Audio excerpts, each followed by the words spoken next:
Nothing like the last minute, right? Yeah, man, that's it just does weird stuff like this sometimes. I don't really know why. I just sometimes on Zoom it acts quirky. I've had to restart a meeting just to. It's like blowing into your Nintendo tape or something. Oh, all through the pandemic, I was running on many Zoom classes. So believe me, I know. And especially when you have a bunch of people on there and you're trying to sell a product, it's really can be a problem. Yeah. Oh man, I was teaching college right when the pandemic began, and at a community college in Arkansas, and it just was, it was that big. We all called it the pivot in higher education, but it was this Oh, no question. to doing, for a whole year. I was in the classroom for one whole semester, but we were just digital. Like then they gave them the option to be digital. But then, after a year, we went back to all in person, unless you were taking a web class. But man, there was so many. For me, I was good with that. I like doing video and stuff, and it was work for me. But some of my buddies that I taught You know, with, quick question for you though. I'm looking to start a online class format, and I'm looking for other streamlined services. Do you have any you suggest other than Zoom?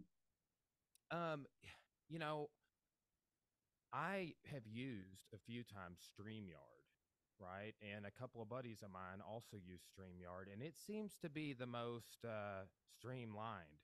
Really? Yeah, you don't have to. I don't have to send you a link.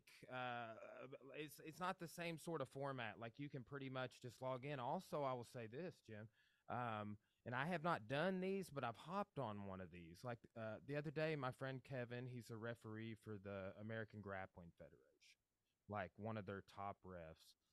And he hopped on there and was doing a video, but then other people started joining the video. And this is on Facebook, right?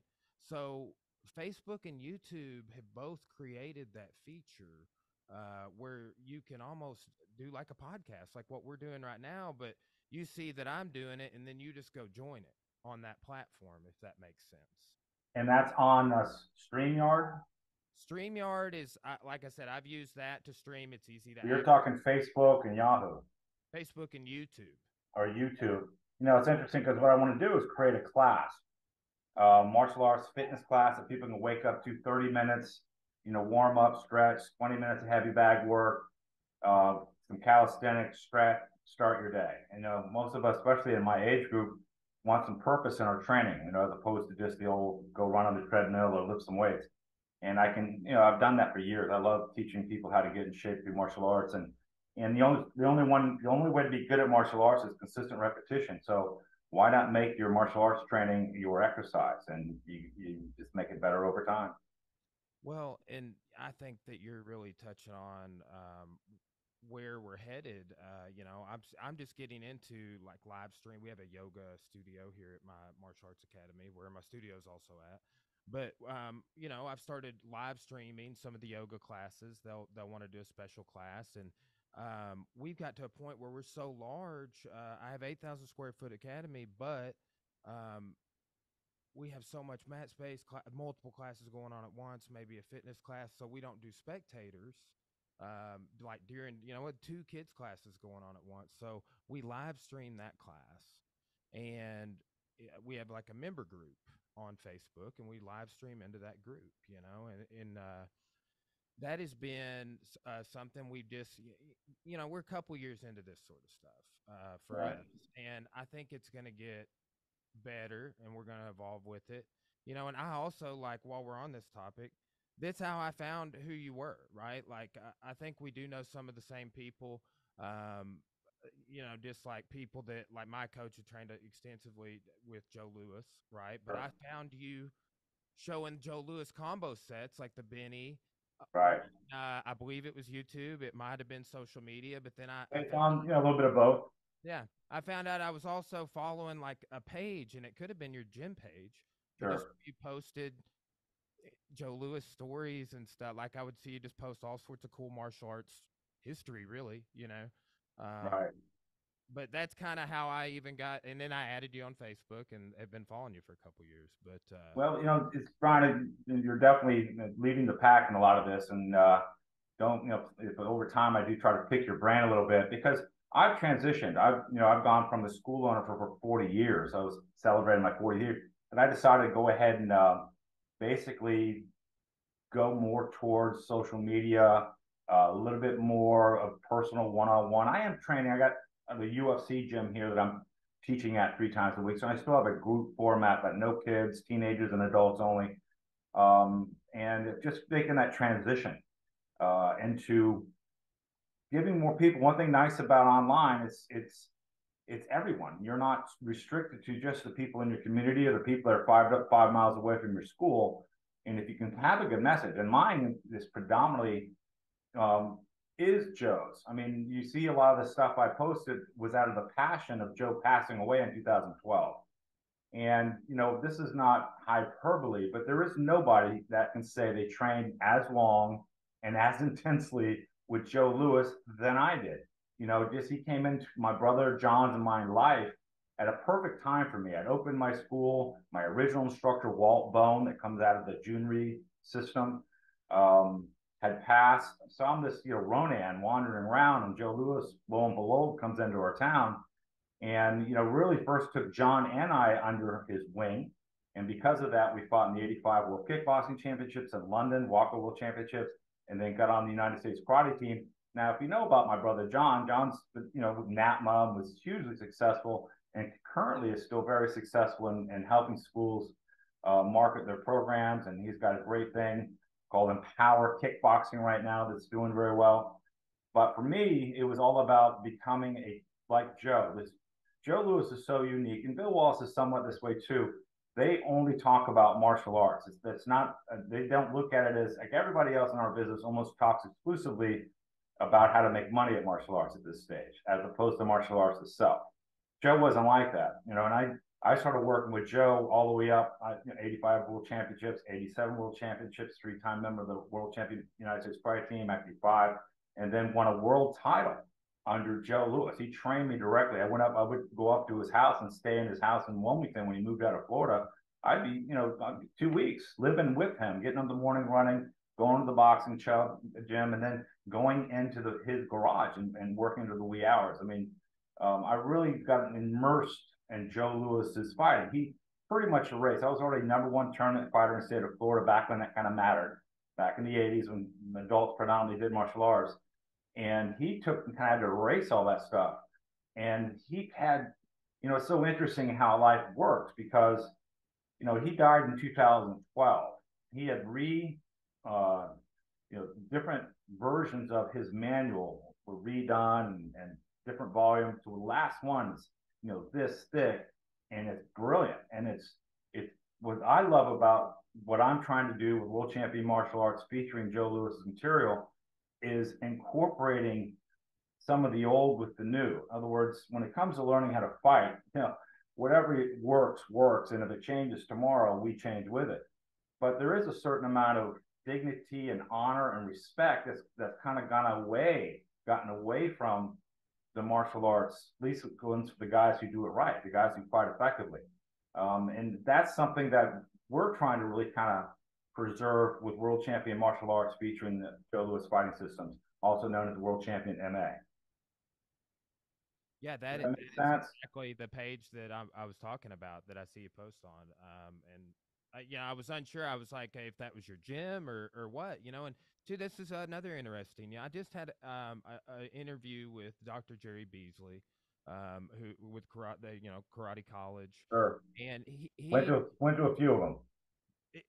and like all of the people that I would say of like your generation that I know have. So like I just reached out to him and it was a great conversation, but I was talking to him about what he thinks, we talked a lot about martial arts over the last 40 to 50 years and I was asking like what do you think the next 50 years is going to be like? But one thing he hit on, he's like, well, I think, it's going to be much more about private and semi-private lessons, and doing this sort of format that we were kind of hitting on a little bit a few minutes ago.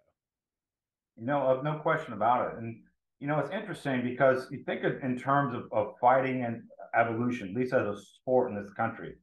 There was when Ali knocked out Cleveland Williams.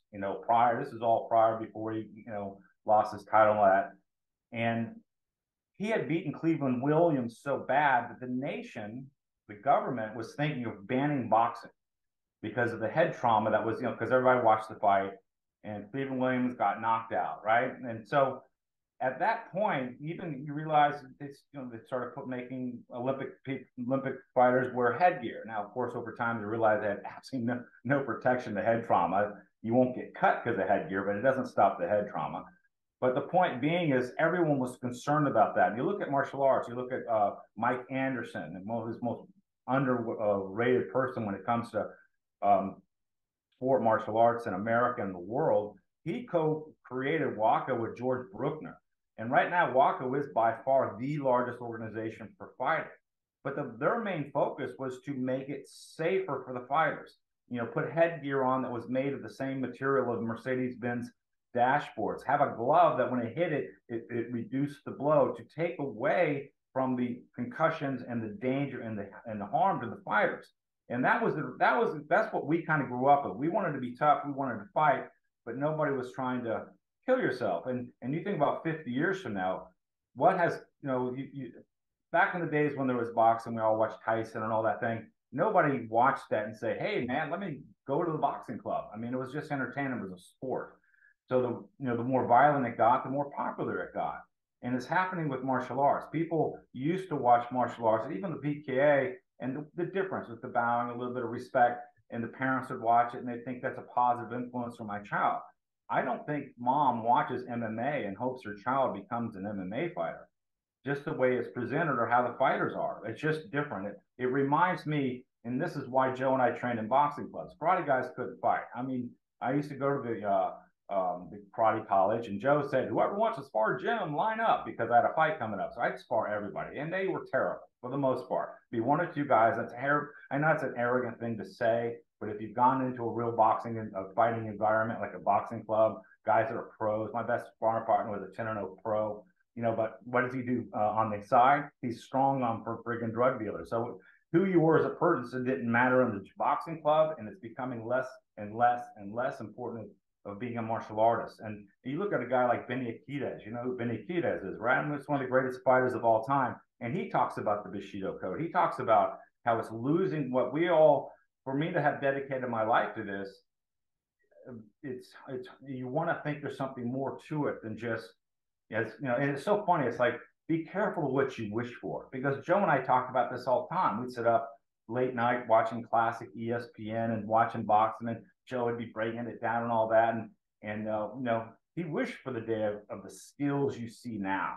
He saw developing. He's impressed, but I don't. He's not here to answer the question. But I don't know how thrilled he'd be with the fact that MMA leads the world in or major league sports and domestic violence, and it seems to me it's more about. I mean, you look at UFC and I love it and I love the skills and I watch a lot of it, but the idea that you can stomp a guy's knee as part of the sport really bothers me. That's a self-defense move. I had a student save his life with that move, but you can do it and you can cripple a guy, purposely cripple a guy. So there's extremes for me from when the early stages where you have everybody trying to protect the fighters to you say 50 years from now, I think we'll be seeing live knife fights. I really do, because it's all about the blood, it's all about the gore and the money, and money corrupts all completely. So that's the only challenges I have with modern martial arts. It's just another sport, and it's a damn violent one. But you gotta love the skills. Yeah, no, that's kind of sort of the bread and circus metaphor. You can liken this back to some other times as well. Me as Yeah. me as a historian thinking about that. But one remark on the headgear, like you made some great points, and I've commonly heard that when we were developing different forms of headgear for different martial arts, for boxing, like we do have a boxing club here at my gym. That it was like, hey, some tournaments were happening on a gymnasium floor, no mats. People would get concussed and fall and hit their head. I've also heard this, and maybe you know something about it. Is there, do you think there's any swelling of the head within the headgear, and because it's laced up and strapped in, that there could be some adverse effects to that in, like, a 12-round boxing fight? I'm definitely not of the education to answer that question. That would be for maybe a neurosurgeon or somebody who studies brains. I have no idea. But it's interesting because you know uh, you're talking about how karate tournaments now require headgear. At least they for a long time. I've been out of that for a long time. I would think they still do even more. It was actually happened in my area. I'm from Tampa Bay. Master, one of the Korean masters here, through a big tournament. Guy got hit with a spin hook kick, but what killed him is when his head hit, like you said, the basketball floor. And from that on, nationally, it was required. So there's a lot of good reasons, and taken from a guy, one of the reasons I quit fighting was cuts. I used to get cut all the time. Even with headgear on, I'd sometimes get cut. So you see all pro fighters, anybody is doing their best in the actual training to reduce injury. And then, of course, when it's time, battle time, especially if you're pro, you're going to most likely not have the protection. But I do think they could do a lot more just in protecting the fighters themselves from long-term injury. Again, take away that knee stomp, the elbows to the ground when a guy's on top of a guy and you can pin his head and elbow him. It's not, especially if women are watching. I've been on martial arts my whole life. I even sometimes have to turn away. Those are the things that kind of, in my opinion, really are going to restrict martial arts as being an activity sport. It's going to be like boxing where people watch it, but damn, I'm not doing that. And I think that's already kind of happening. You're just martial arts schools. You either have one that's full of kids predominantly, or you have ones that are putting out some fighters and that sort of thing. But the guys that just ran a school, like they used to be in the 80s and 90s, where you're not doing after school and still being survived. It's far and far less. It's one of the reasons I got out of it. I mean, I like working with older adults now. I like working with teenagers. I don't mind having a kids program, but I have no desire to do after school. And it's hard to really generate the income that you could back in the 90s and 2000s and 2010 because the structure of the school is so different than they are now. Hmm. Yeah, this, and too, so like modern, the mixed martial arts UFC level competition has evolved to a point where there's less and less protection. You have these 4-ounce gloves with hand wraps, but it's in there. There are people out there that are pointing out and advocating to push it even further. You got the rise of bare knuckle fighting too, right? Like Yeah, Alex. that's what I'm saying. 50 years from now, they're going to give you any knives. I mean, because it's all about blood and guts, and that's what sells the ticket, and it's just change. And then I think I'm more, kind of just reflecting on what I've known of martial arts, the difference when the Joe Lewis's, the Jeff Smith, the Bill Wallace's, as the heroes of the martial arts athlete, and what we were trying to emulate as athletes is just so different than what you see today. And like I said, I don't see a lot of parents. I think if they saw martial arts, because most of us, especially when we were fighting, we weren't making the big dollars, and that's a big reason too. You had to mainly most of us were either teaching or owned our own school, or we came back to a school. So you're coming back to families, you're coming back to the parents or people who look up to you. So there's a certain amount of honor that was expected really from a professional martial artist back then. And we all, because when I fought in the United States karate team, I mean, I had Troy Dorsey. Dorsey went on to win a world boxing title. Ray McCallum was one of my teammates. Jerry Rome, Linda Dentley, all the very, very best fighters of that era. And you talk to them about their reality and what's happening with them, and they all were tied to a martial arts school, or they owned one outright, like I did. And it was just a different time. I never fought to be a fighter. I never wanted to be a professional fighter. I just wanted to prove to people while I was young that I knew how to fight, and you should listen to me about fighting. And it was also real interesting, and kind of getting back to world champion MMA and what we're doing now. That is what separates Joe's material from you know, if it wasn't for Joe, I would definitely not have continued in martial arts. You know, even the junior side, very limited to what you can learn after about 10 years, 7 years, or even five about information. And what made Joe so different?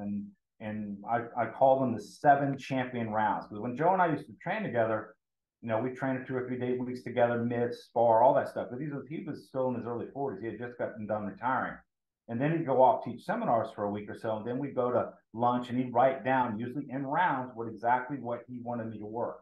And basically, the first 3 rounds are the fundamentals. One thing Joe was huge on, which is very interesting, one thing that's become very popular in the United States as far as people training and whether they fight in it or not, is Muay Thai kickboxing. And it's so, you know, it's so different than what I was taught. Joe really emphasized the idea of lead-off techniques, a really good jab or a really good lead kick that you could just really pop a guy over time, stabilizing the target, repositioning, utilize strategy and lateral movement and not stand there right in front of a guy. One of Joe's favorite sayings was, you're either moving or firing or you're standing there waiting to get hit.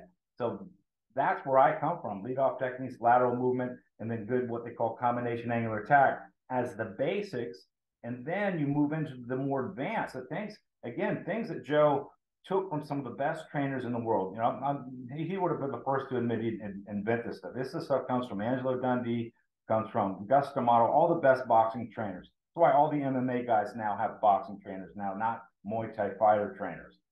Because the strategy of the boxing is they start developing broken rhythm. You start developing what we call indirect angular attack. You start doing setups, things that are mentally now you're learning how good defensive posture, but also how to recognize weaknesses in your opponent. You know, Joe is a big, and Bruce Lee too, was that whole concept is you don't have a style. You don't come out there as a pressure fighter. You don't come out there as a defensive fighter. Whatever your opponent shows you, you become that. Joe was huge about that because when I first started training with him, I was very aggressive. Big guy, didn't mind getting hit, so I'd get in there and slam with the best of them, even when I was young.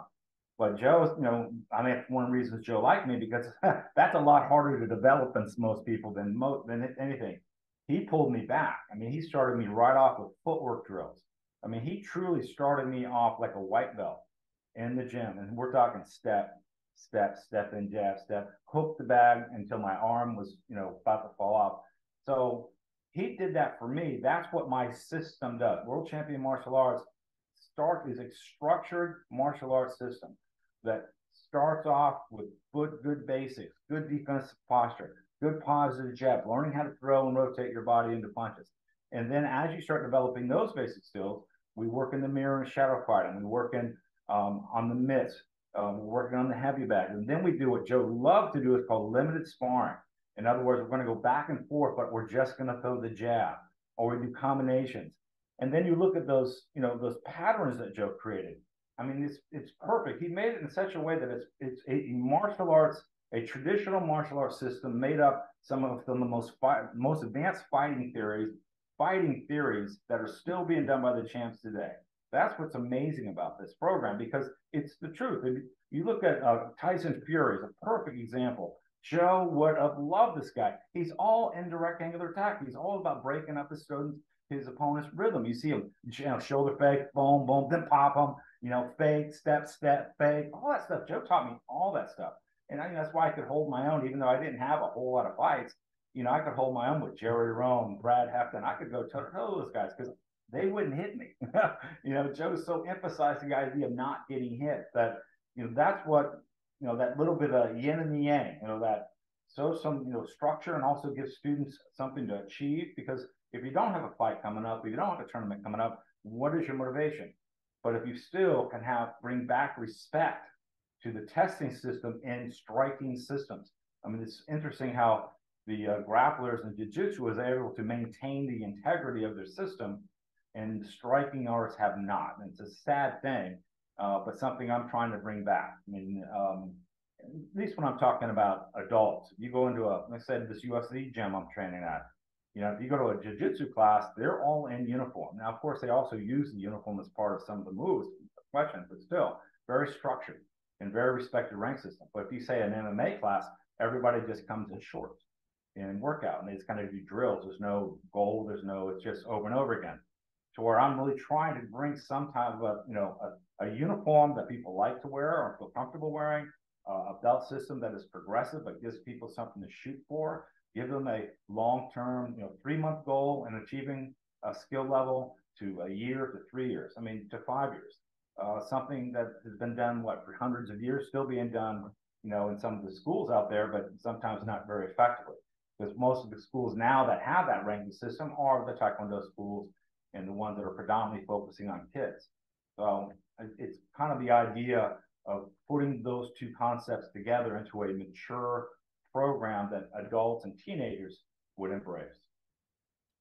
Yeah, so I kind of just thinking here, it's almost like what we haven't, maybe you can shed some more light on this, but maybe we haven't seen the pure synthesis of the striking arts. Like we're looking at the UFC, and it's supposed to be the highest level, but I'm more looking forward, like the question I was asking Dr. Beasley is like next 50 years, what's that?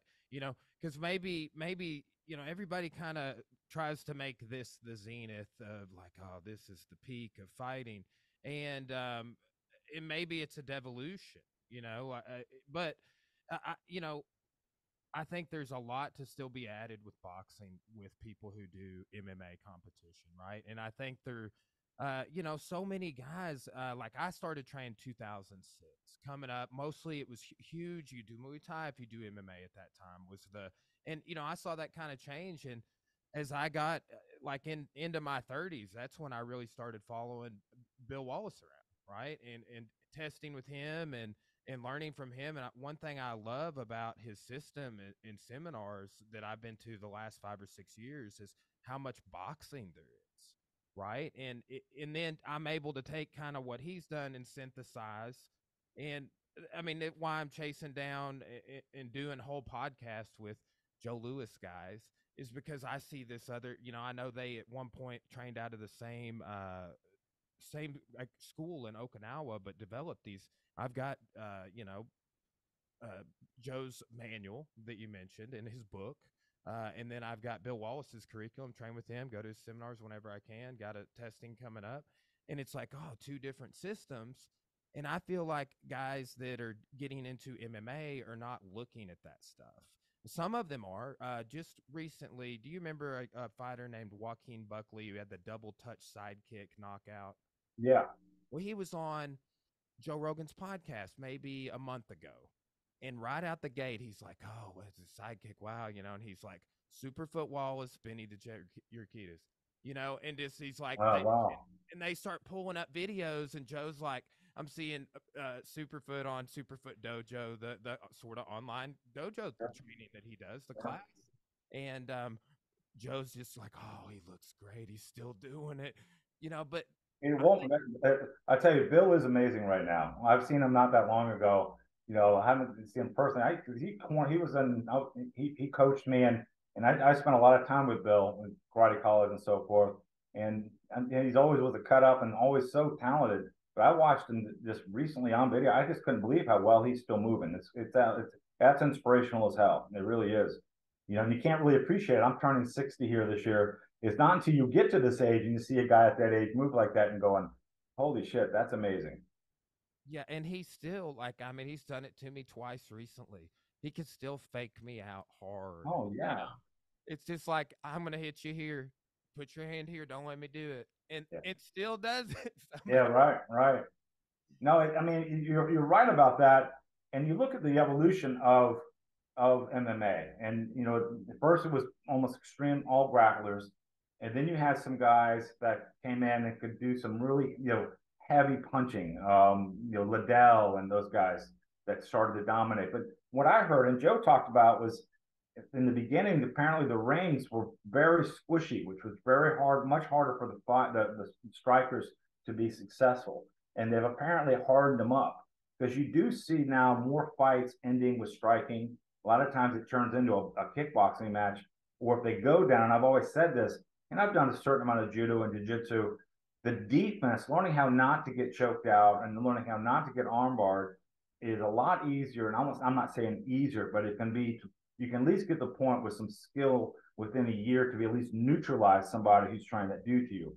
to not get punched and kicked by a real good striker is really, really hard to do. You know, it's reaction time, it's defense, it's head movement, it's positioning, it's not being on the guy's firing line and standing there. All the things that go into good defense is much more complicated. And that's where I like Joe, because that's what I train with, because he went into those ideas on how to, again, you know, set your opponent up, read the guy, whether he's a pressure fighter predominantly, and then this strategy of getting off first and then moving, or the guy, you know, more of a counter fighter. Now you're going to try to make him move his feet before you attack him. Those are, you know, basic concepts that you can teach people. The average person, guy 45, 50 years old, who wants something more out of it, can get into. And now you could watch any fight, and he now looks at it from a different perspective.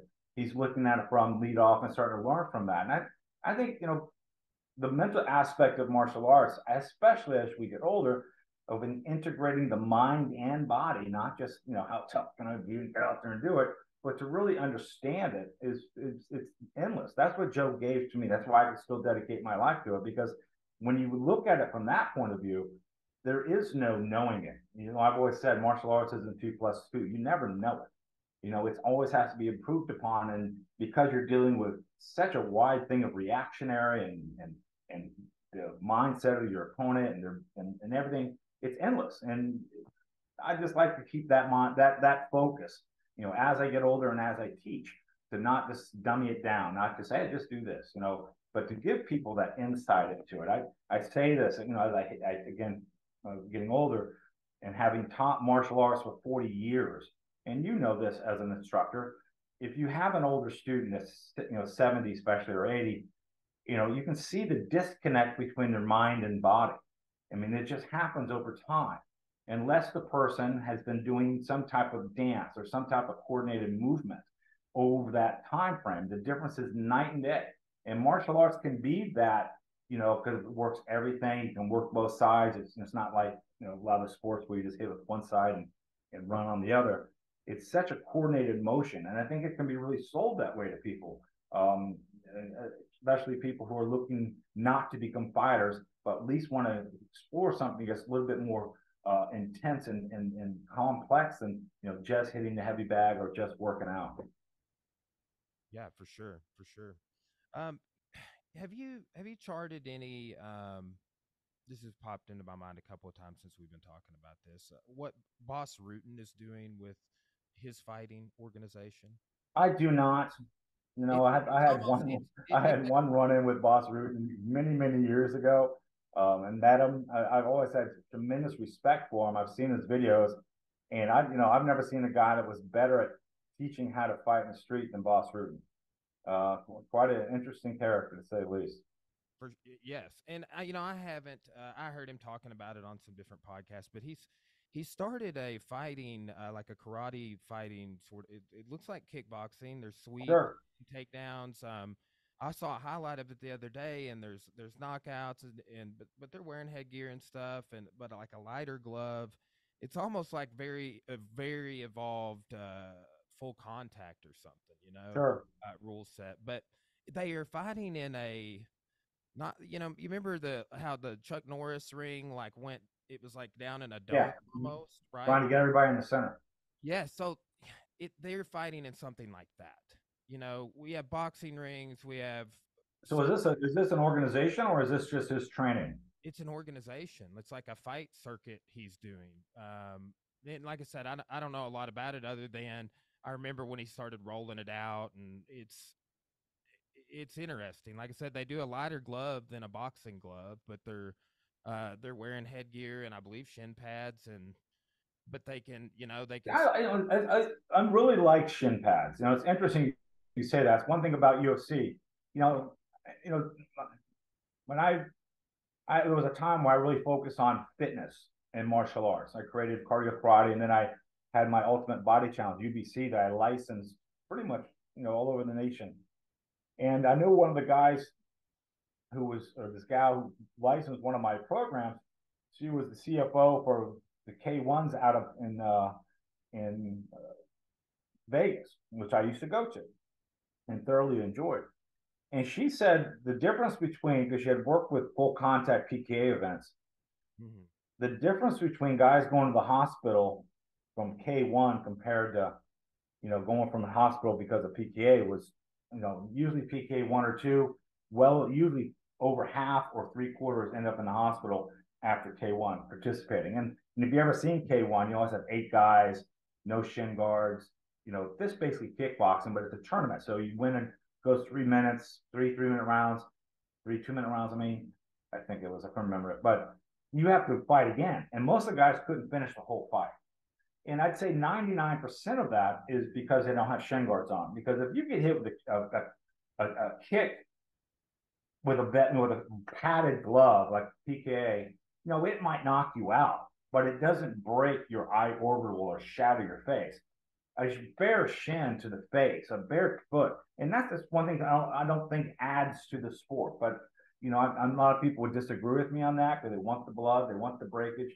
But when you break someone's face, I've seen some of these fights, and especially some of the girls, and their head is out to there, and I shake my head. I sure as hell, I've not pushed my son anywhere near that stuff. I just don't see how that for martial arts, as we understand martial arts, how that's going to be good for us when we try to talk more than just how to crush people. There should be more to it than that. Hmm. Yeah. So talking about like different rule sets and different organizations, like is there, one thing reason I remark on this, like the Chuck Norris, how they fought in the sort of dome style.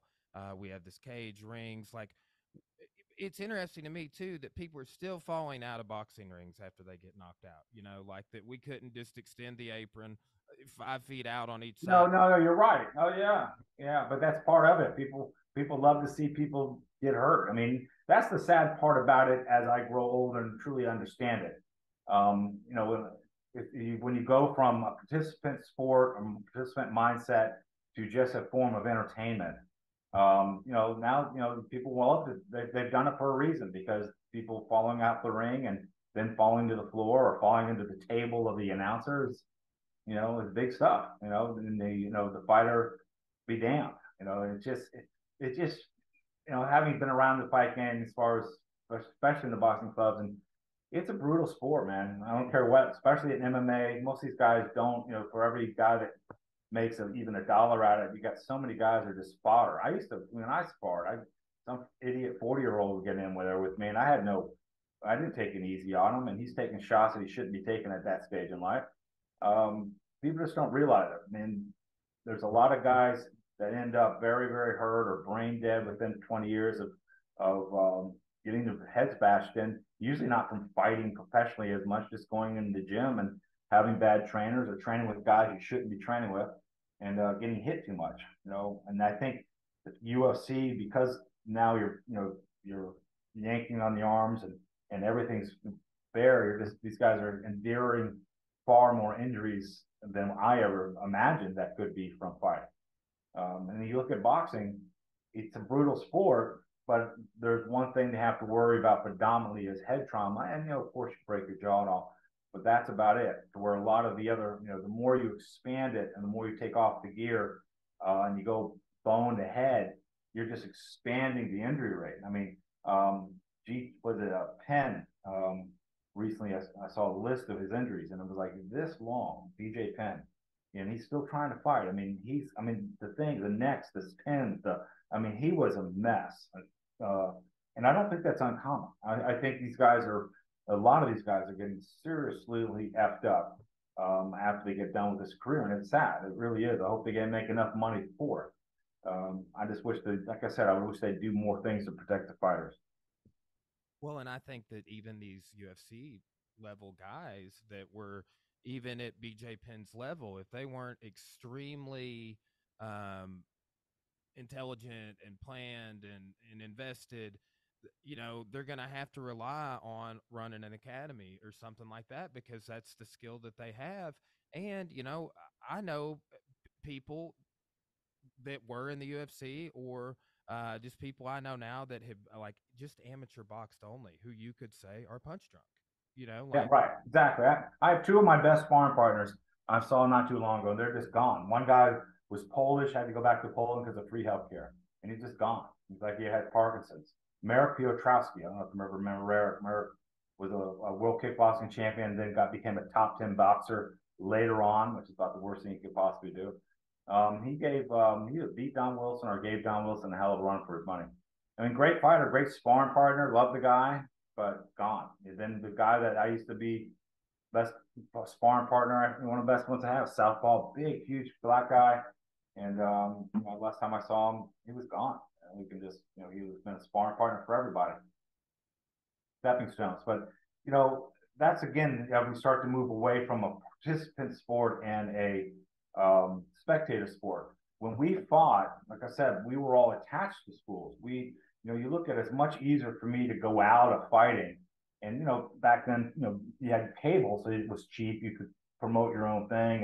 And there's a lot of opportunities to get your name out there much easier back then, at least locally, because you get yourself on TV. I did my very last fight, 3-rounder against this kid that looked like Dolph Lundgren, beat the crap out of him. Everybody was fabulous. It was great. And it ran for like twice a week for 2 months. It was just, it was on all the time. One of the best marketing tools I've ever had. Can never do that today. But for me, I already was running a school. So it was easy for me to detach from that and come back to running a school. And then, the ability to get in, a good school owner is someone who can get in front of a large group of people and motivate them.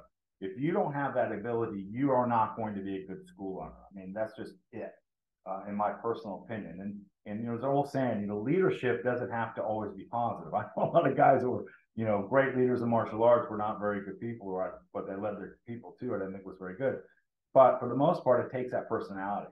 But to be a fighter, just to be a pure fighter, does not require you to be able to go and relate to people and to convince somebody that you're going to help their child, for the long haul. So that's a tough transition. I think that's why you don't see pro boxers who retire and opening up a boxing club and try to sell themselves. Because again, what mom wants to bring their kid to that? Who wants their kid to be an MMA? You ask most parents, do you want your child to be an MMA fighter? And it's like, no. You say, well, we would like them to be a professional martial artist that teaches children, helps the community. And oh yeah, that's cool. So the disconnect is happening, where it used to be, like the PKA did so much more catered to the schools of what we're trying to teach, and the guys who are fighting represented that. And now, because of the money, they've gone. In my opinion, they're two separate ways. It's very difficult, unless you can find a good instructor. And this UFC gym has done that. And you got a young crowd. It's probably guys, 20-year-olds and 30s, and want to learn it, but don't want to fight, don't want to have the the head trauma, but still be able to move around, whether it's with Muay Thai or with Jiu-Jitsu. I think it can be successful, but it's just a completely different business than it was when I did it back in the day. Yeah, and I think this conversation is to be had. I have a white belt in Brazilian Jiu-Jitsu, white belt with Bill Wallace, had my first degree in judo. And it's almost like if you look at any one of those martial arts, or you looked at, striking, MMA, there's this conversation that's had within it with anybody that's a lifer, what I would call like just a lifelong martial artist, about like, seems to be a lot of a conversation we're having about what the stylization of sport is doing to martial arts. And that same conversation is had in each martial art, like Olympic judo, for example.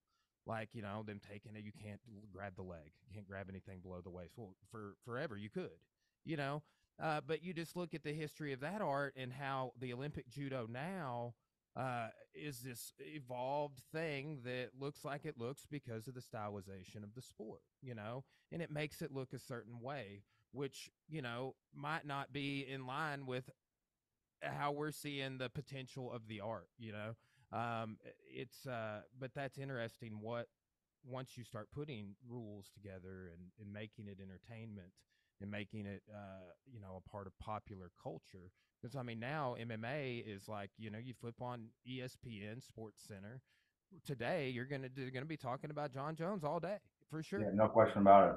And a lot of that I like. I mean, there's a lot of things about it. You know, I still like watching UFC. Um, I you know, I have a, you know, a love hate relationship almost with modern martial arts because again, I love the fighters. I love John Jones, but you look at also him. He's been suspended 4 times. He's, you know, he's on drugs. You know, he's been caught taking steroids. He's done a lot of things that were, you know, again, do you want your son saying, "Hey, that's my hero"? You know, I think that stuff should still matter. I just do, and I think that's where, if you had to ask me, where UFC really lets us down, and especially now that you start bringing in the gambling. I mean, and I'm not, you know, I'm not accusing anybody of anything, but you know, fight games has always been the most corrupt form of gambling because you're dealing with so little people. You know, you got a manager, you got a fighter on each side. It's the easiest sport in all the fix in the world, and that's why it's always been so corrupt. You know, what is what's that going to have effect in the long term? You know, people are going to start questioning. You know, did that fight last night happen because, you know, let's end it quick and then we'll get a quick rematch, we'll double our money? I mean, I'm not saying that happened, but I'm just saying it would be easy to happen. And you know, and corruption is not a, you know, something that can happen to any sport. And when you're dealing with, you know, when the money is all that matters, it's just interesting to what might happen in the future, and especially when you're dealing with guys that don't seem to really care about their image. They don't care about the child now, and the kid that's trying to be influenced by it. That's what I think somebody should be talking to them a little bit more, that you're representing more than just yourself, and that's hard for people to understand. But if you're looking at it from a martial artist perspective and trying to make it something more than just any other sport, and you talk about systems and that, and I understand that's one of the things I do love about UFC and the sport is because you get away from which system is what. We start realizing it's just what's appropriate in that moment against that opponent. That's all that matters. Doesn't matter where it came from, who taught it. Is it appropriate in that moment against that opponent? And that again gets back to Joe is looking more analytically than just the skill level of being able to read people and trying to understand what's going to work, and then developing those skill levels. And I think that's one thing I really love about UFC and what's happening now. Because back in the day, there was so much bullshit. There were so many paper tigers out there and guys that were just teaching such, tap them on the chin and they fall down and die, or you know, you can pull his heart out and see it beat. I mean, I actually have people asking me that shit. I mean, people are so naive of what really worked. You know, at least UFC has told people that, you know, fighting is a skill, just like hitting a baseball is or anything else. And if you want to be good at it, you can get good at it. You just have to do it over and over and over again. And that's why I tell, especially, you know, my students is, you know, what's the best way to get good at martial arts? Consistent repetition under the guidance of a good instructor. Well, this is why you do classes and bag work and all these structured programs, because that's what you're getting. You know, you're getting something more than just, all right, go ahead and hit the heavy bag. You say, all right, round one, we're going to do lead off techniques. Round two, we're going to do lateral movement with our lead off techniques. Round three, we're going to put combinations together. Round four, we're going to go ahead and work a little bit of broken rhythm. Round five, we're going to indirect angular attack. You know, that kind of mental approach to it doesn't have to be just for the fighter. It can be for the guy that just wants to make his bag work more interesting. You know, and but then you can then, like I said before, turn it on TV and see these guys doing it. And because you really are, you're looking and seeing much more evolved fighters, especially from the striking perspective.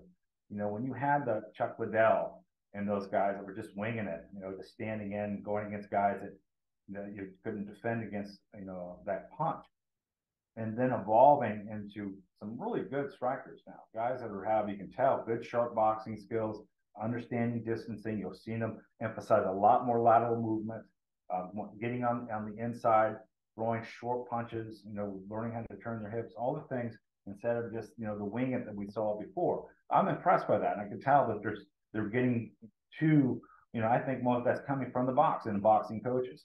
That's as opposed to just standing in front of a guy, you punch and kick me, I punch and kick you, that more mentality of the Muay Thai. So scientifically, I think it's better. John Jones is a perfect example of that. I mean, that's a guy that would do everything, you know, great grappler, great striker, great kicker, everything. An amazing fighter, really is. Technically, I think he's the best, especially for a big guy I've ever seen. Super impressed, super impressed. But, again, the caveats of there should be more than just, being a champion and making money, at least in my opinion. I mean, I totally agree.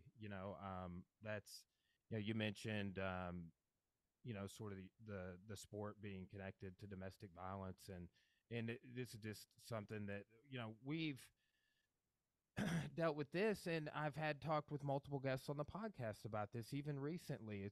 It's almost that own schools that are teaching martial arts, and it's almost like at the level, if you're not like a Jackson Winklejohn type of a camp that has a stable of these pro fighters, the people that come into you that want to learn fighting, and I'm not talking per se kids, but later teenagers into adults, most of them are not people I want to deal with. And it's like I have shifted a lot of what we do with the fighters to, yes, we have a class, but also some private, semi-private training, some cross training, sparring with going and sparring with other gyms, people coming to us.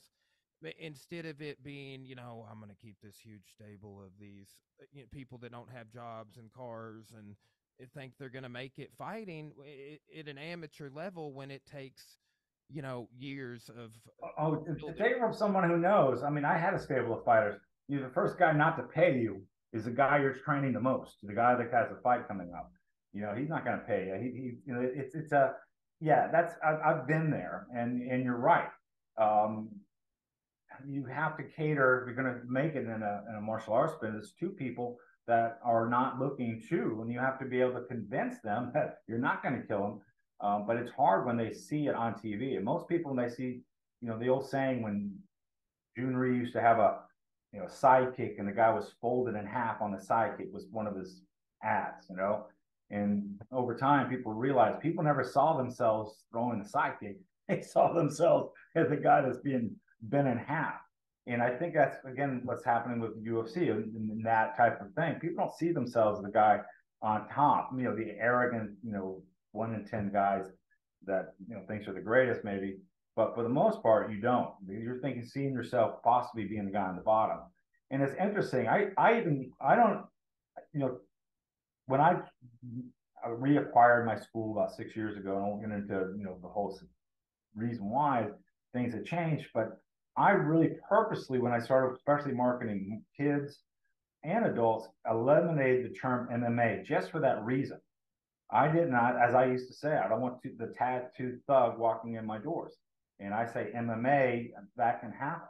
So I've always avoided that. And that's why I use the term, progressive, multi-dimensional, system utilizing striking as well as grappling, taekwondo, karate, a mixed martial arts.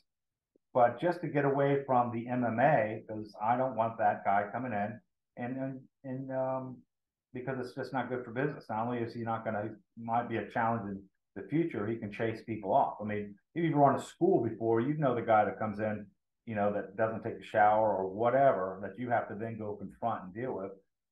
It's never fun. So it's a good idea to market yourself to attract as little of that as possible. And so then on the school owner side, you can't make money really off the MMA people going and watching it, because again, the only guy being inspired by MMA is the guy that sees himself winning the ground and pound, when the 9 out of 10 see themselves on the bottom. So you have to find a better way to do it. You have to find a way to try to let people, see that there's so much more to it. Now, of course, with kids, we can always talk about the discipline, the structure. And if it's done properly, I'm a big believer. My son did, he got his black belt, and if it's done properly, it's the best thing a kid could ever do. But for the average adult male and female, you really have to have some type of instructor or someone at that front desk that really can immediately let them know they're not going to get killed. They can do it in a way that's safe. And this gal who's running the UFC gym where I train out of Clearwater, Florida, she's done a great job. She has, like you're doing, multiple different instructors instead of just one school, one style, one instructor, multiple things, and we've just loved it. And we fit in there with the collective love, and we have this MMA there. There's a jiu-jitsu, and I get along with all the instructors, and I come from it from such a different way, because I do have some type of uniform. I do have them wear belts, and we are working, but we're also doing a lot of boxing, a lot of kickboxing, a lot of really structural things. So it's a unique dynamic. But because when I've gone into this place, I'm the new guy on the block. I have to go into the ring, and it's funny nowadays. Back in the day, the ring was Now because everybody's used to a cage, they're putting their gloves, their bags on it. They have no respect for that ring. Now I come in, it's time to get respect back to the ring. But it's just different.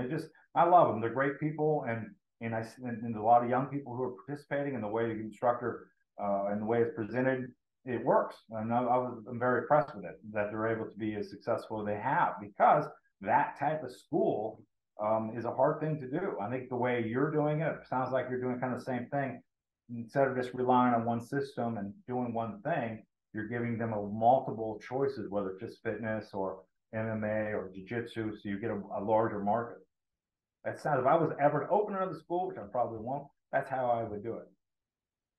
That's for whatever reason, I forget what year it was. It's been like 7 years ago or something now. But Chris Carlino, one of the owners of this grappling tournament, the AGF, he was doing this road trip. He's like, "Hey, hop in with me. I'm gonna go find a venue in Memphis, and we were gonna do a tournament there." And we went, and ironically, this friend of mine who owns a gym in Memphis was working at the venue. It was like this community center, and he was their accountant. And now he owns a mega gym that's martial arts and CrossFit in Memphis. But he happened to be working there, but we went to Memphis Judo and Jiu-Jitsu, and at that time, and they may still be, but they were the largest square footage academy in North America, right? 35,000 square feet, which that's insane. But we walk in, there's a huge jiu-jitsu mat. Then there was this big fitness kickboxing, and I knew what they were doing with fitness kickboxing because we were just starting to do fitness kickboxing, and they just had rows of bags. And then behind that, there was this elevated spring judo floor, and there were people doing judo. And then the guy giving us the tour was like, "Oh, come back here. This is where we do our striking," and I was just like, "Oh man." So then you a boxing program over here. Oh, and they're like, "Oh, that's the youth wrestling program in the back. There's wrestling mats in the back. The guy's training MMA in a cage over here." And Yeah. I was like, "Oh man, this is all functioning independently. They're demographics for each, and probably some crossover." But I kind of came back and was like, running multiple classes at a time on multiple mats and or rooms, and we just started evolving our program with that, and now have hot yoga and fitness kickboxing and different kids classes going on at the same time. So we're out of here at a reasonable hour. That's another thing. I mean, man, I'm turning 36 next month, and but damn, I get tired by the end of the day now, like I never would imagined in my 20s. You know what I'm saying? Like I'd be training all day in my 20s, teach class 3 times a day, and then at night eat dinner and stay up till midnight, and now I'm falling asleep before 10 and am totally wiped out by 8 p.m. And just Not from going to get any easier, my friend. It's interesting you say that, because I think that's a thing of the future. I think that's how they're going to survive. And the fact that you're not, you know, from where I came from in the one style school, you had to train people. You had to get them to black belt, then you had to teach them to teach. And this whole, I mean, it was years before they had the ability at a good school to teach the system. And where you can just get out there and just judge a guy purely on his skills and his relationship to people, and then decide to hire him or not, bring him in or bring him or not. And just as long as they're following the guidelines you set, I could see how that would be great. I mean, it's just you're like that whole system, that whole program is not your responsibility. It's his responsibility not to fuck it up, or whatever. You know what I mean? yeah, You kind of it's so different than what I came up with. Again, I grew up in, and still you'll see this at Taekwondo schools and all, where you have the grandmaster and everything comes up behind it. And those, like I said, unless they're doing the after school, it's pretty much impossible to do that. But what you're saying, like I said, I'm seeing it happen at UFC Clearwater. great place. And it seems like that is the ticket. If you're going to look for something, um, that's not just for kids, um, it seems like the right route to go. Do you teach the kids program? Is it your system? Yes, I teach some of the kids' classes. We have broke them. Broke. I don't teach any 3 to 4 year olds or 5 to 7s because I suck at those jobs. But my lovely wife, Cora, she is the greatest. Actually, we just somebody that's one of our black belts in our system. That's she's been training with us for 8 years or something. She just took over the 3 to 4 year old programs and started working for us full time.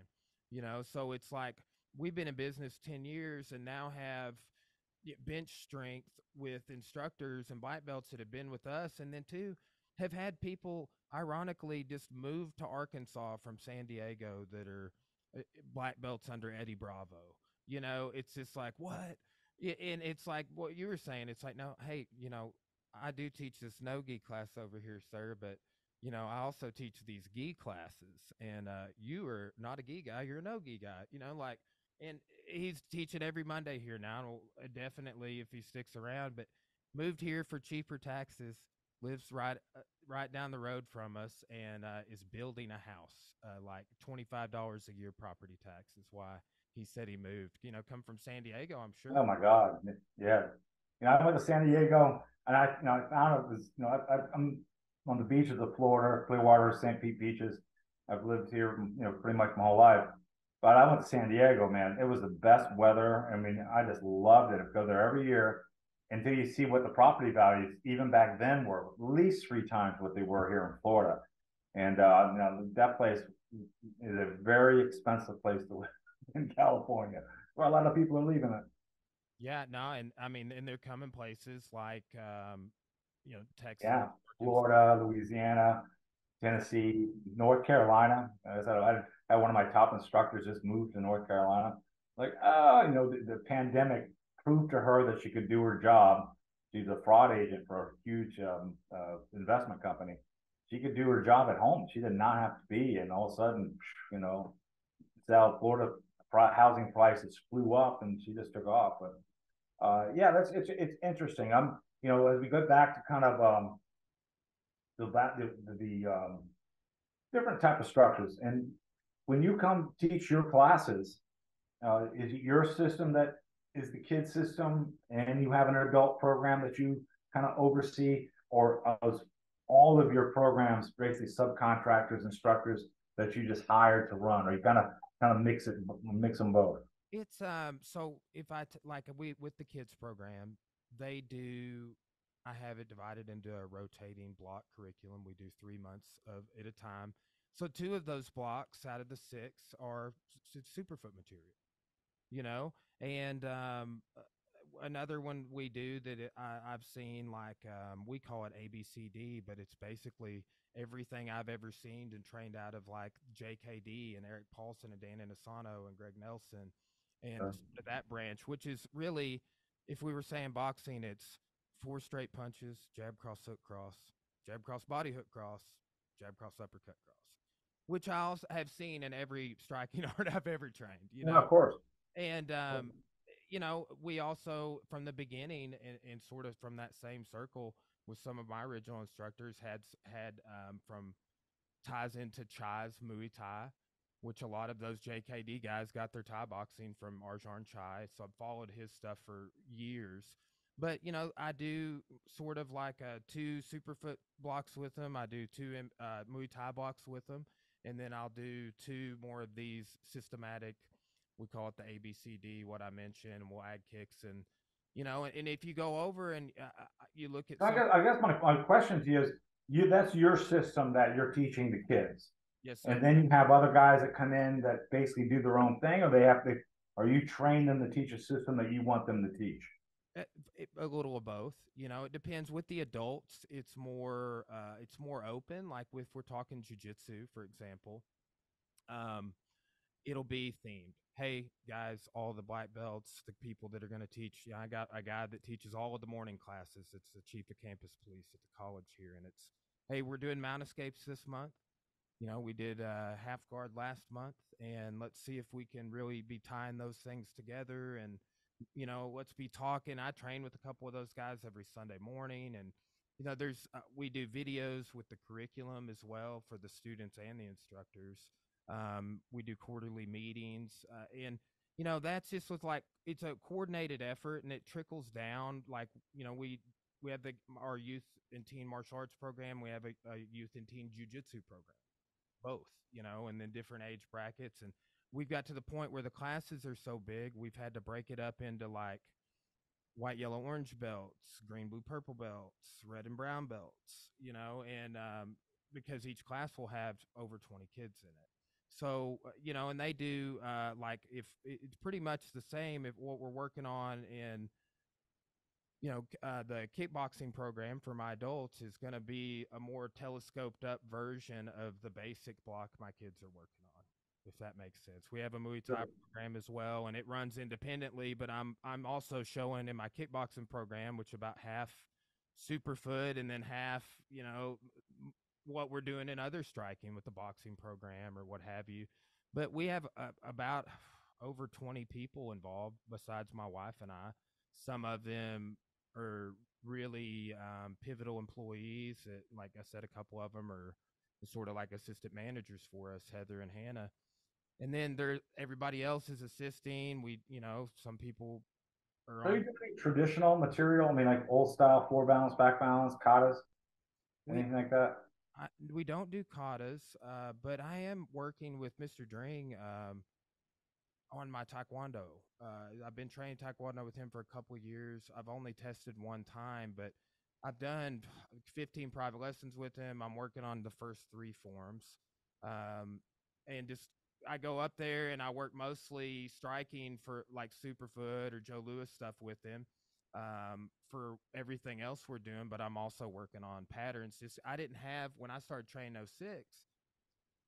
When I came in, it was not good boxing in 2013. That's why I started really pursuing training boxing. Started a boxing club. Have just people that just box in a boxing class. But it was just mostly Thai boxing, and then we didn't even do gi jujitsu at the gym I started off at. We did no gi only first, and then they eventually added a gi program, and now that is just like jujitsu is widely popular, but when I was starting off, it was this weird wave that was right at the time that the Ultimate Fighter in the Forrest Griffin, Stephan Bonner, like I in that generation of people that the gym was existing in town. I wasn't even really watching that stuff on Spike TV a whole lot, but a friend of mine, he's like, hey, we just graduated high school. Let's go down to this MMA gym, like we'll see All what. right. And we just went in on a whim, and I'm a guy that still owns that gym. I still train with him, friend of mine, to this day. But You should if you're exploring Taekwondo, forms, you should explore the Joe Louis patterns, man. I mean, oh, I mean, the yeah, combat. yes, Do you know the combat sequences? yeah. You I know mean, I've been working. the Matador. I teach them all the time. There's 12 of them, and they really and if you look at the interactive drills, what they do is they give you um, some complex, especially the more advanced ones, the Mike Tyson, the Brown Bomber. He even has one called the Ali, which is hard as hell. It's all footwork drills, but and again giving you the skills to implement a lot of the strategies that he teaches. And from a technical skill, it just gives you a lot of moves that would only the most advanced fighters can do in an exchange. Most guys are not going to take a little sidestep right while they're exchanging with somebody else. Very difficult. Or to understand the snuff in, left body hook, slide, hook cross, finish off with a kick. And those are ingrained into those interactive, and those we call them interactive drills or combat sequences. So now the body's been taught to do the method. At least you know how to do it. And now understanding how to react to it all is one thing. But the pattern, we always break up into modules and like finishing. Like most guys, they engage and they have a lot of trouble disengaging or understanding how to disengage, or sometimes understanding that at the end of engaging, it's best to come in and either, if you're grappling or just to snuff a guy and get inside the elbows. but you don't want to step straight back. So Joe created a lot of great movements, great side steps, slide steps, all the things that pros do. Get liver shot, slide step, hook cross, or weave under the hook, side step, cross hook, come back to the hook, finish the kick. But it's taught, and again, this with the traditional aspect. Joe started in Okinawa, so he's very, very traditional, and still stayed traditional all the time he came to the United States and competed. And he just saw that something was wrong. This is not real fighting, especially when he went into a boxing club and started to really exchange with some of those guys. And Joe, I will never say was the greatest kickboxer, ever, but probably my opinion, the greatest martial artist of our time, and definitely the greatest karate fighter. But his involvement to be able to go from his late 20s and 30s to a level of boxing from traditional karate, because they're so diametrically different, and be that good, and to be able to be sparring with Bone Crusher Smith. Bone Crusher Smith went 12 rounds with Tyson. To be able to train the same gym as Kenny Norton did, to be able to work with those guys. That's where his brilliance was. And then the strategies that he learned from that. And then to be able to make it into it and teach it in a way that's structured like traditional martial arts. I mean, if you've been with boxing coaches or kickboxing coaches and fight coaches, it's not nearly as detailed. It's not, Joe's more, 70% on your right leg, rotate, turn your heel up. I mean, really just like you would traditional martial arts, but teach practical martial arts.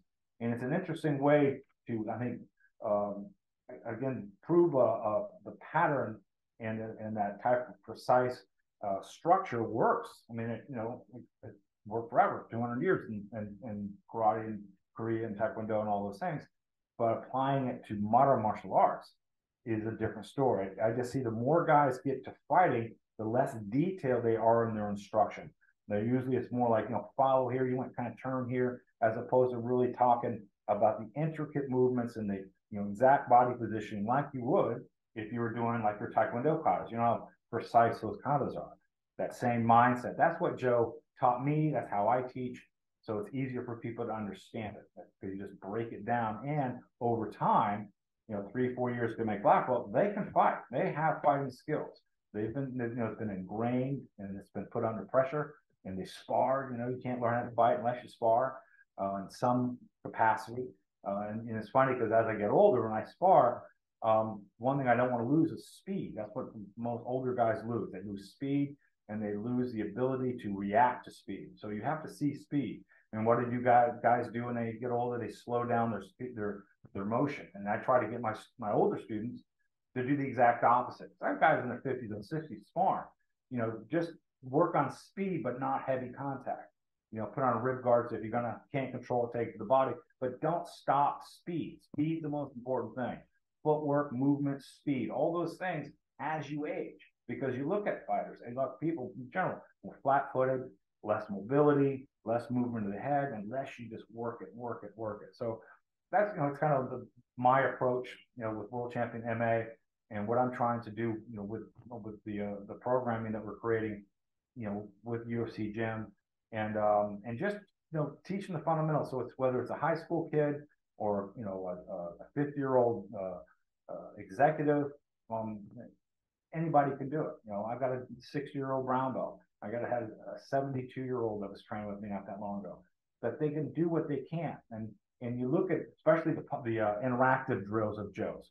So like the 38 jab, slip, body, hook, weave under, hook, cross, step over, cross, hook, kick.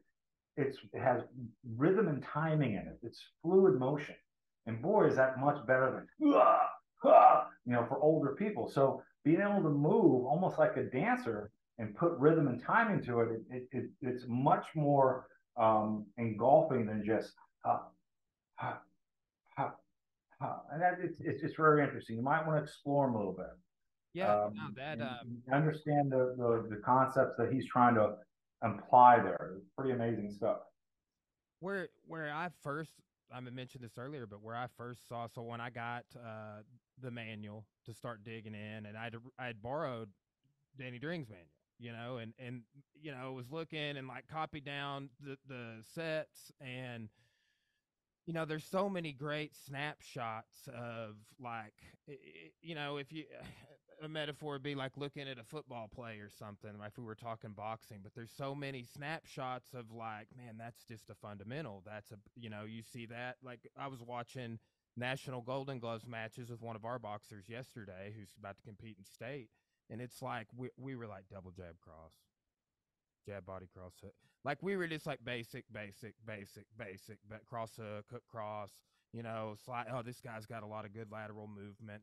But those sets are, man, there's so much good stuff in them, and then some of them they're long, But what I like doing is, I like shadow boxing a lot, but I hate just being like, all right, guys, shadow box, And Well, the thing is, you can't look at them that way because honestly, these interactive drills do things. You're right about the pattern being so long, but that's again katas. We've all done katas in the past, and the difference, honestly, if you really because the names he gave them, you can kind of research the theory and who's the guy. The Benny Briscoe. Benny Briscoe is one of the best fighters to not win a world title when a world title mattered in the '70s. Fought Marvin Hagler. And Joe created an interactive drill based on the fact that this guy was really, really good on inside fighting. So you understand that perspective. So you put yourself against the bag or even with mitts or with a partner, and you just do elements of it. You don't have to do the whole pattern, like the hook cross at the really beginning. That's really hard to do, to be able to go straight from here and in that 6-8 inches, boom, come back and get a snapping hook, boom, boom, and then do two of them. And that's how it is. It's meant to be done. They're not meant to be. I mean, honestly, once you get the whole pattern down, the fluidity of it and the movement is beautiful. It's like dance. It's a man's. I mean, a lot of people move and do different, aerobics or whatever as movement. I did the cardio karate thing, but there's something about moving in rhythm and timing and time and really trying to focus on that, not just hitting a bag hard or working out hard, but really feeling your body move, in rhythm. And Joe really focused on that. That was a big part of his footwork and his interactive drills. And so that takes first the ability to understand proper execution, understand the force pattern, as we all know, but then you have this whole other mindset that you can really explore, through these interactive drills. That once you get real good, we always like to think of the offense is a little faster than the defense. So offense is going to be double time, boom, boom, boom. Defense is going to be single time. So you just start working that because one's reactionary, one's not. And over time, it's an amazing thing. It really is explored properly. I think you'd find it a lot more engaging. And nothing against Taekwondo. I did it for years, but Taekwondo forms. And I challenge you, my friend. You go to my website, World Champion MMA. I got a whole thing that says Joe Louis. I go through them. If you want to work, I'll work with you. I'd love to teach you to at least one of them. Because once you get one, you'll be hooked. You understand what I'm talking about. It takes a whole different mindset. It completely changes the way you look, at least at striking. Because there's a lot more there, especially as you age. If you want to be still inspired as a martial artist, when you're pushing 60 like I am, I did a 30-minute workout this morning, just today, 20 minutes on the heavy bag, starts off 5-minute warm up, then off calisthenics. Man, that's a great way to start a day. So we're going to be starting some podcasts at Streamline that I was talking to you about. That's going to be coming out. And I'm going to really try to let people kind of get a little bit of bite-sized pieces of what I'm talking about with the Joe Louis material. And that, especially for us older people that are looking to do something much more mentally engaged, keep this attached to this. I got a lot of stuff coming out in the future. Nice. Well, keep me in the loop on all that, man, because I will definitely, share, plug, promote any way I can. One thing you mentioned a second ago that is one of the, I would say, bigger things that I've got it's ingrained in me from training with Danny Dring, or just like that I still pass on to my fighters, is that concept of closing the door with the kick. Right. Yeah. That is What huge. closing the door with the kick, or just I'll never forget when I first started working with Joe. I was doing kicking drills, lead leg round kick, double lead leg round kick, triple. So I was doing tournament martial arts, right? And some of them would progress. I remember Joe saying, and this is when I first met him, he watched me and I said, what? He goes, what are you doing at the end? I says, the fight doesn't end just because you got done kicking. And that this was such a revolutionary idea that I'm just working these kicking drills. but you have to understand the fight doesn't end just because you put the foot down. You have to work on how to disengage, how to come back, all that stuff. That's so much more detailed because it's based on not getting hit. You know, a lot of people focus on the concept of hitting, but the first thing I do watching anybody, what do they do after they punch and kick? Do they pause? Is there a linger there? And you talk about, you know, disengaging, same thing. You and Joe always taught me, you know, we get hit in gaps. So if I step back and I leave that gap open, then he can fill that gap. But if as I step away, I put the jab on him or I put a lead leg kick or something just to fill that gap, then you're far less likely for your opponent to be able to come after you. Those are the type of details that Joe put in his system that it was complete. That when you attack, you gotta have a plan after you attack. Again, if you're either moving, you're firing, or you're standing there waiting to get hit. So interesting stuff. I find it, you know, the whole complete. That's why when I hit a heavy bag, I don't. I have a class two of them. One's called like Fight or Fit, 3 minutes on, minute rest, multiple of kickboxing, calisthenics, and some stuff. Pretty cool class, especially like a lot of changes. And then I have my kickboxing 30-minute class. When you go 20 straight minutes nonstop, but it's still round. You build a round, you build a combination, you do kick independently, then you add it.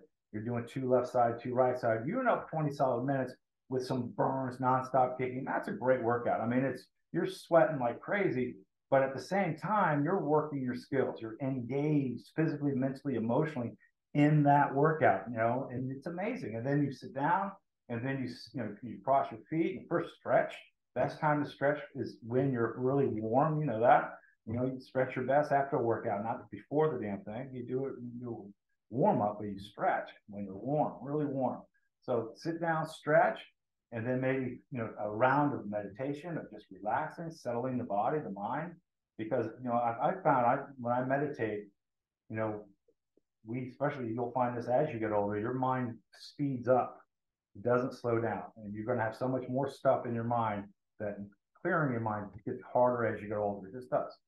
And so meditation is really good at trying to get the mind to singular, go to a single, like focusing on just on breathing or the chirp of a bird. So when I get to that point, I have found after a really high intensity, loud music workout that my body is much more easily goes to that place. It's like, okay, rest time. So, you know, 3 minutes, sit down 3 minutes and just try to clear your mind. I mean, this is good stuff, you know, trying to build the body through martial arts training, but also at the same time, getting the aerobic conditioning, the anaerobic conditioning, and all those things that we need to, you know, do to keep us healthy. For sure, for sure. Hey, let me ask you this too. You know, and it'll be kind of maybe a long-winded, or it may be even a question you want to think about for a sec. But man, talking to you and just different people that trained with Joe over the years, and him being a major focus of this podcast, I've got to hear some incredible stories about that guy. You know, like, and have heard just listening to other podcast incredible stories about him doing, you know, chin push-ups after he had brain surgery and shit like that on a focus mitt, you know, to Oh seminars. yeah, Uh, that's Joe. but you know, like, what is, you know, Joe Louis? You know, tell me something about it. Like, what is your, you know, standout Joe Louis I'll story? tell you a story. I'll tell you this is a good story. And I have a lot of them. You realize you know, Joe and I started training together when I was like 21, 22, but I gave his 60th birthday.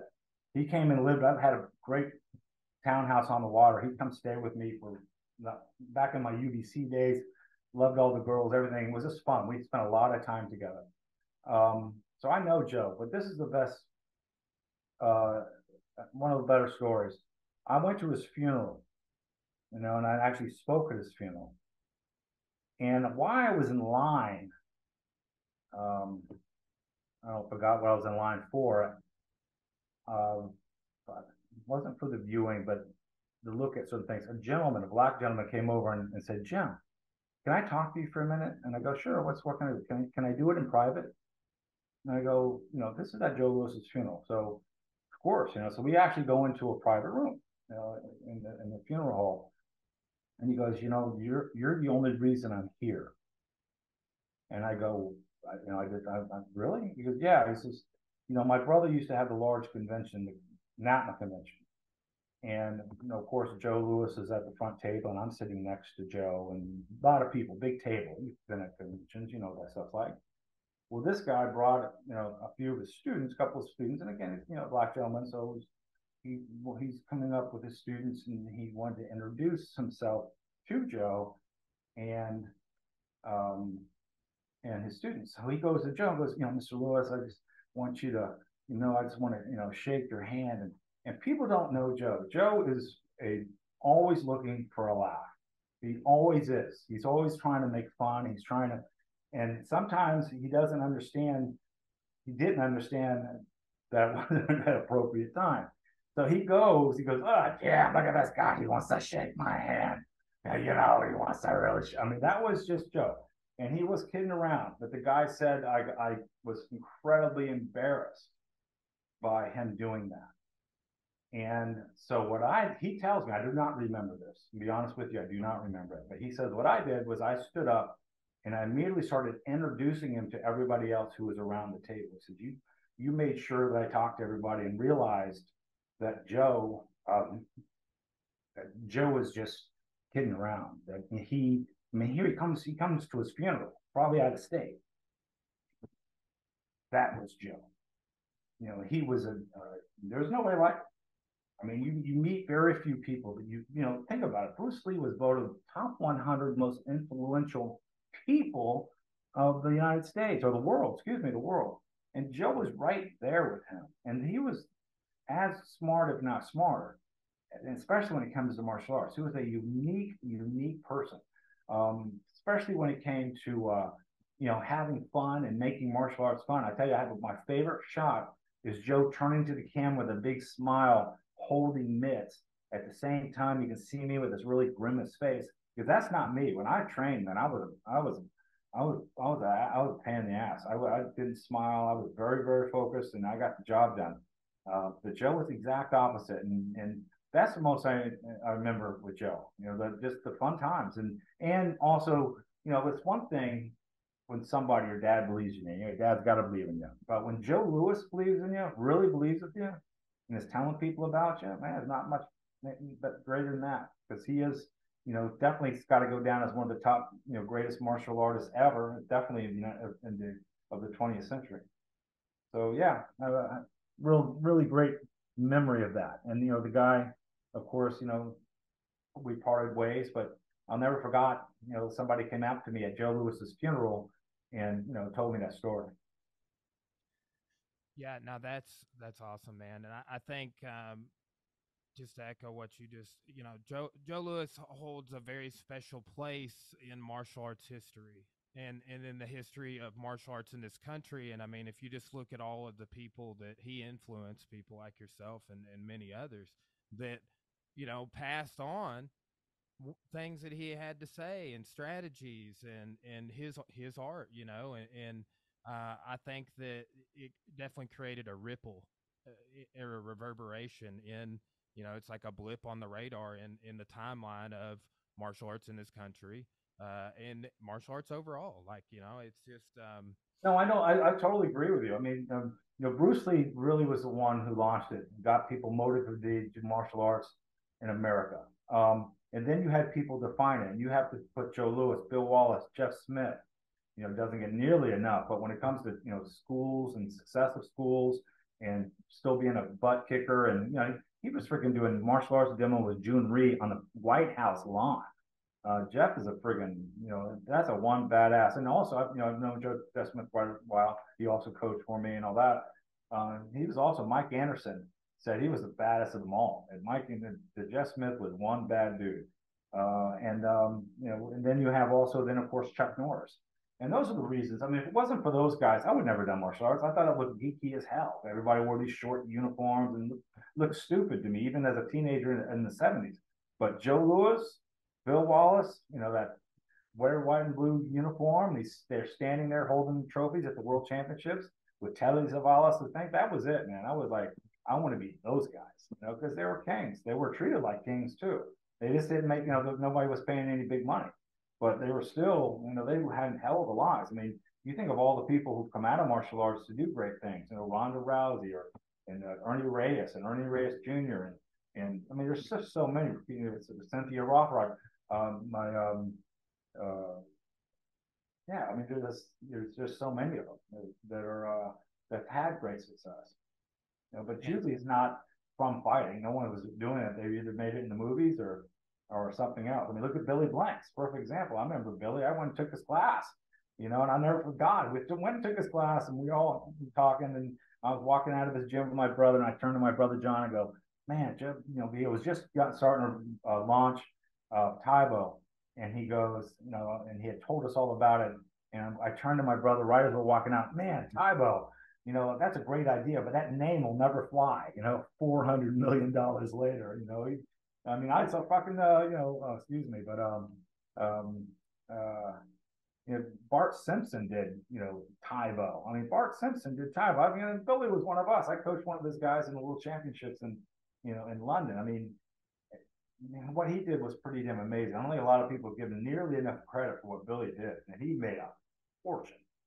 And just impressive. I mean, he's still and what he was smart about is he once the market dried up here, he'd go over to Japan or he'd go over to England and you know he'd bring it back up again. So, you know, it's interesting. And you talk about boxing, you talk about you know MMA and what's going to make a difference. We got to have stars. I mean, there is nobody out there other than Tyson Fury that interests me at all. And John Johnson, yes, but I wasn't motivated enough to go out and find friends and go watch the fight. I didn't watch the fight. I just, wish he was a little better person. I'll find out about it tomorrow. And I'm glad I didn't. You know, 2 minutes in, he's freaking gets, you know, chokes the guy out. You know, again, I don't know. I'm very suspect about fighting at the highest levels. But, you know, it is what it is. yeah, well, man, lot of great conversation today, Jim. And I think it's real important. Like one of my motivations of doing this is, you know, we don't want to lose this history. It's important to preserve some of this, and people know about this guy. A lot of times, when I'm, you know, newer people I'll be around, I'll say Joe Louis, and I will have to say the kickboxer because they're like, Yeah, "Oh, of course. it's the boxer," which apparently that happened in magazines and stuff when he was coming up to him.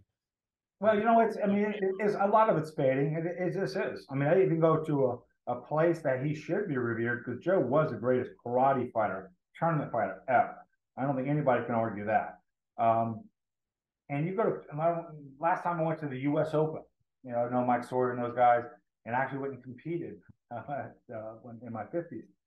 And you know, I looked around. I went to all the places. I was looking for Joe Louis or Bill Wallace, anything, you know, book anything, you know, and there was nothing. There was nothing, you know, that's tied to the history. You know, if it's not happening there, sure they're going to be UFC. So it's up to me, up to students of mine and you to keep these guys alive because of course I'm a Joe Louis fan, but he was, you know, you ever heard about the rock group Yes? You ever heard of them? Mm-hmm. All right, they were what unique about them to me was that they musicians were much better musicians. They all came from classical training and so forth, much better than the guys, the regular rockers. And I found that really appealing. I became a big fan. And I looked at Joe almost the same way. Joe was just a step above. He was just better than anybody else I trained with when it comes to being able to take it not from just a technical point of view, but make it live, make it something that you could really focus on from a beginning to end. You know, it's just interesting. I've taken a lot of seminars, and one thing about back in the day with Joe, there was nothing that was ever repeated in his seminars. He always had a different perspective, and I always learned. And that I honestly cannot say, and I've taken a lot of seminars, that I can say that about anybody else, like I could about Joe. So yeah, I mean, Joe has a lot of influence on me, has a lot of influence on the system. But I do believe if you watch almost any major fight today, the real title holders, the good champions, are utilizing so much of the strategies and the skills. Because, you know, we all know that, as Bruce Lee says, it's not it's not knowing 10,000 techniques. It's the guy who does one technique 10,000 times. Well, Joe was about doing it 10,000 times, but not changing the technique, but changing the strategy in which you hit the guy with the technique. And that's a whole nother thing that most karate guys or trainers only touch on. I mean, only the best. You know, Manuel Student, you know, all those great fighters or great trainers. You know, Tyson's trainer. You know, those guys are just so much, how long have people been fighting for money in boxing? I mean, it's evolved for so long, and that's where the best. So Angelo Dundee, also hitting a blank here. So, all right, my friend, thank you so much. Thanks, Jim. It's been great. Hopefully, we can do it again someday. I would love to. Love having this conversation with you, man. It's been Yeah, awesome. hey, when I get this thing up and running, I'd love to give you a call and maybe talk again. For sure, man. Give me a shout. Thank you. Take care. We'll see you, man. Have a good one.